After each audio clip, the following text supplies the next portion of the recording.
Welcome to the Norfolk Sand Dunes podcast. Today we're visiting Winterton Dunes in East Norfolk.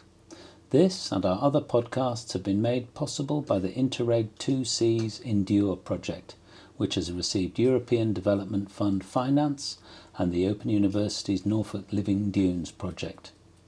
Today we will join Alex Larter of Norfolk County Council and Kim Hammond from the Open University for a walk around the dunes. Wayfinding for Winterton. The route starts at the beach car park, which is sadly rapidly eroding. It is a safety hazard to venture down the dune cliff, especially for children, so please follow signs to safer beach access. This walk follows the coast path through the fishermen's sheds going north. We follow the coast path to the beach access near the diamond sign. If you walk this route during ground bird nesting season or seal season, please look out for signs and follow instructions to let wildlife do its thing. Hello everyone, welcome from Winterton Dunes National Nature Reserve on the east coast of Norfolk. I'm Alex Larter, I'm Project Manager for Endure for Norfolk County Council. I'm joined today by Kim. Hello, I'm Kim Hammond. I'm from the Open University Norfolk Living Dunes project, and we're working with Alex and his Endure project team. And today Kim and I are going to take a very short amble through the dunes, and we'll tell you all about the work Endure has done on this site and what you can see. So as you can see when you start this walk between the fishermen's sheds, on the right you can see the Natural England shed actually with the RSPB and Friends of Horsey Seals signage, and so this site is incredibly important for seals and ground nesting birds. So like all sand dune sites in Norfolk, it seems, well, the ones that Endure look at anyway, wildlife is very important and it's their habitat really. So we're basically sharing their home for a few minutes. And it's important here because we work with the Friends of Horsey Seals, and they have seasonal rope and post, and they fence off the dunes, and it's very important to respect what the wardens tell you, because seals, as you probably realise, are very wild. They look cute and they look like dogs, but they're not, and if they bite you, you could be in for septic shock because their teeth are full of horrible stuff, so you don't want to get bit by a seal. And also leave the seal pups that are on the beach. It's very important to not go near them, because that means the mother will not go near her seal pup, and the seal pup then doesn't get looked after, and then it gets isolated and will die. Stay well clear during seal pup season in winter for the grey seals. Stay clear. There will be common seals all year round in the summer as well, so please be aware of that. And then this is where we start the work that Endure has done. We've the rope and post here along these dunes was to stop and to prevent people sliding down the front of the dunes that are eroded here. There's a dune cliff because there's been quite rapid erosion, counted in metres every year, that have been lost, and some sheds have been lost and moved back. The cafe's been lost in the car park, and so this rope and post here is to enable vegetation to take over and stabilise the dunes really. Which may sound slightly opposite to what the science tells us about dynamic dunes, but when it's in a collision regime like this where it's eroding, we need to make sure that it doesn't erode too fast, because there's other things at stake. And so we've put loads of signs up explaining that the area's closed for dune restabilisation and vegetation recovery, and there are lots of signs telling you how far and how quick it is to actually get to the beach from here in a safe way. And you can see in the distance when you're walking along this rope and post on the England coast path, the Norfolk coast path, you'll see a sign on the top of the dune which has got a diamond sign, we call it, but it's a lozenge, and that actually is a telephone cable, I believe, under the dunes, and that is the actual beach access. So not very far at all. I believe it's 4 minutes from the car park, depending how fast you walk. Yeah, so also people can go straight down to the beach from the car park. They can from the car park at that access, yes. And it's important to note that when you leave the sheds, you're actually entering the National Nature Reserve, and the National Nature Reserve is a special site of scientific interest, and it's an extremely important scientific site in the UK. Winterton Dunes are actually quite unique in the UK, because they're acidic dunes, and they have very rare lichens, and they are extremely rare, and they are completely different to other dune sites we have, for example, in North Norfolk. And you can tell that by just looking at the dunes and seeing the colour they have throughout the year, and different vegetation. So Is it possible to see the lichen on the dunes? you can probably see it from here. You can see the colour between the grass. You can tell it's a different. You can see Sort that of, grey, yeah. that greyish there. That Yeah. greyish colour, those are lichens, and you can see it on all the dunes. Yeah. And so they're literally here, it's grey dunes because they are grey.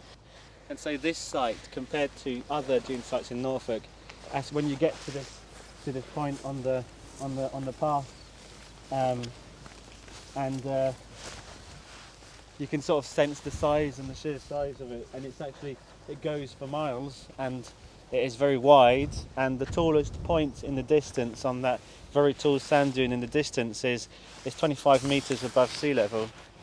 That's the high point in the dune system, so it's quite a big dune. So on the south of this, so this is the northern site, and as you can see there's a lot of dune valleys and ridges, and this is very wild, and actually want to protect it. And so on the north of it, it's very much dogs on short leads, because there's birds, there's seals, the dunes are really rare and important, and there's also adders, natterjack toads. There's a lot of wildlife here that you don't see, but it's very protected and it's quite rare. And so when you leave the car park to the north on the coast path, it's not only important for wildlife, but it's also safer for your dogs to keep them on the short lead. Yeah. And so on the south, it's a happy dog beach, and the RSPB have been trialling the signage where it's a happy place. It's a dog off lead beach. You can go there. To the south, it's fine. To the north, we try to protect it and keep it as free of dog influence as possible. And so you can see quite a few paths still through the dunes here, and as we walk on, they tend to be fewer, and that's because at this stage there are still some public rights of way and historic paths, whereas actually further on you have to stick to the coast path, and there's less roaming possible. And this is still the circular walk. So when we're now arriving towards the diamond sign and the beach access, and a lot of bare sand, and you can see the Winterton Dunes circular walk sign. If you wanted to continue it afterwards, you could go left and back to Winterton and visit the lovely village, or you can, as we are about to do, turn right into through the dunes to access the beach. And so this area cut through the dunes leads to the beach at the point where there's the beginning of Winterton Ness, which is this huge bank of sand which is accumulated. So whereas the car park is eroding massively and very quickly, this part of the coast is accreting pretty fast, and you will see as you walk onto it a lot of yellow dunes. And so this area was roped off, and I believe there's now chestnut paling in there to stop seals coming up into the dunes, and also to trap sand. So if you see that, please stay clear of it, because it's a way of improving dune resilience on the site. And so all these dunes have grown probably in the last 10-20 years, and there's a lot of yellow dunes, and there's a lot of sand here on the nest that's been trapped, and you can actually see quite clearly the evolution here, where you go from the yellow dunes in the front with quite darker green and marram and lots of flowers, and then you get to this ridge that we've just cut through, and you can see the undergrowth under the marram that's quite grey and mossy and licheny, and you can see that that's a grey dune. It's very fixed, and it's got that undergrowth. You can't see the bare sand. It's got cover of greyish, brownish vegetation. And then as you go forwards towards the sea, you can actually see through the marram and see the bare sand, and so you can see why it's yellow dune and a grey dune. Yeah. And actually below this dune is a seawall. Oh wow. And This one? Yes, below the ridge going north, there's an actual seawall. It's a straight line that goes towards Horsey.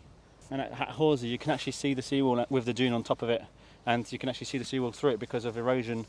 And so the seawall is the sea defence at Horsey, but with the dunes on top, it actually adds another layer of mass in the transect. Here, the real sea defence is no longer the seawall beneath the dunes.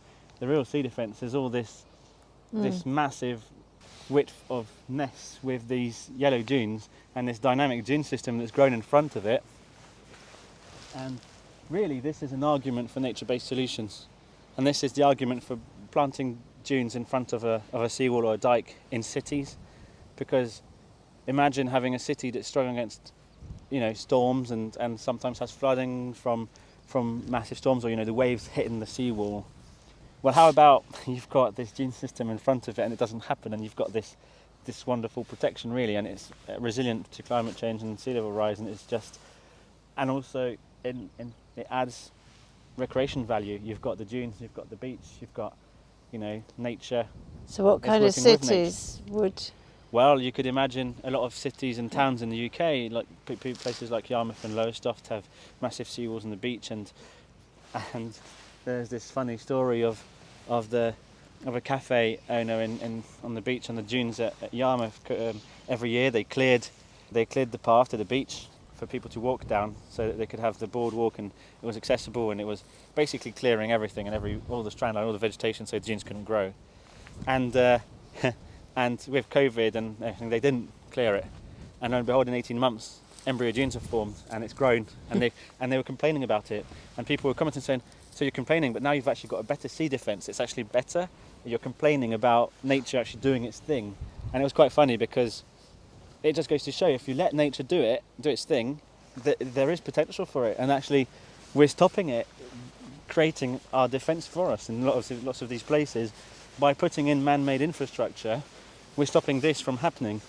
Yeah, and our time zones are slightly challenged by that, aren't they? That we live on a different time scale almost. Absolutely. So if we give it 20 years, we're going to have a much better, more resilient, more dynamic and more long-term protection than a seawall we could build in 2 years, but would be obsolete 20 years later. Yeah.